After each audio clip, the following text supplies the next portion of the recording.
पाक फस्ते जनल साथ जेको वॾो मेहरबान ऐं बाज़ारो आहे। तमाम ॾिसंदड़ अखियुनि ऐं ॿुधंदड़ कननि खे सेरिश बहदर सलाम। हिन जन्नत नज़ीर वादी मेहरान जे अज़ीम मेराके में वेठल तमाम मुस्कुराईंदड़ चेहरनि में मुंहिंजी तकरीर जो उन्वान आहे सिंध जी सकाफ़त। जो न अजरक जी अज़मत जो क़ाइल हुजे, मुंहिंजे ॿोलीअ ते जो न माल हुजे, ज़हन जंहिंजो वञा त विरहार हुजे, तंहिंखे चओ त मुंहिंजी नगरी मां निकिरी वञे, तंहिंखे चओ त मुंहिंजी सिंध खे छॾे वञे।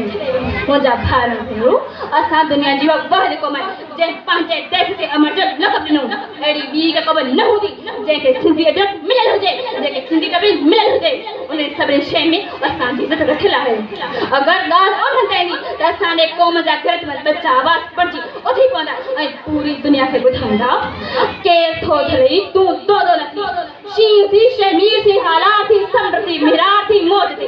परे नौजवान बाज़ार जो सस्तो सौदो न थी, बाज़ार जो सस्तो सौदो न थी। सिंध धरती सूफ़ी मस्तनी सरज़मीन जंहिंखे भेटाइजे तंबूर मिलियो, जंहिंखे सजन जी सौगात मिली, जंहिंमें मुअन जो दड़ो ऐं उन जी हज़ार साल पुराणी तहज़ीब आहे।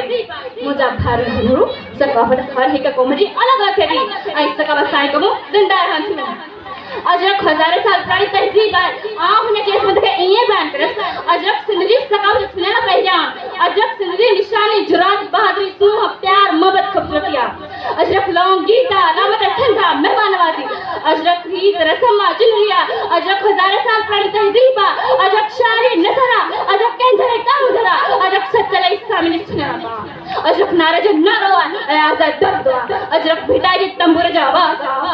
अजरक मुअन ऐं बंभर जी पहचान आहे। अजरक मुअन जी ॿोली कौर जी कूकनि जो आवाज़ आहे। अजरक प्यार जो पशर तंबूर जो आवाज़ आहे। अजरक भेनर जी लाई त भाइरनि जो नाम त अजरक असांजो कफ़न बि काइनात जे तकर सबबु दुनिया में अमुन प्यार वादरे सबूत ॾींदड़ सिंध अमा नस्ल तरफ़ां तंहिंजे सबूत ॾिनो आहे त उहे ॾींहं परे न आहिनि जो असांजे हिन क़ौमी त्योहार खे हिकिड़ो वॾो ॾींहुं करे मल्हाए वेंदो, बल्कि असांजे हिन त्योहार खे ईद उल अज़हा होली दिवाली जी हस्त ॾिनी वेंदी।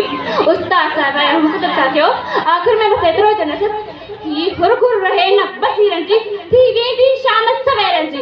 मूं मुर्गी पंहिंजो पाण ॾिनो, मूं मुर्गी पंहिंजो पाण ॾिनो, त आई ॻाढ़नि देरनि जी, थी सारी सिंध अयाज़ न थिए, छा छमछमींदी छेरनि जी, छा छमछमींदी छेरनि जी।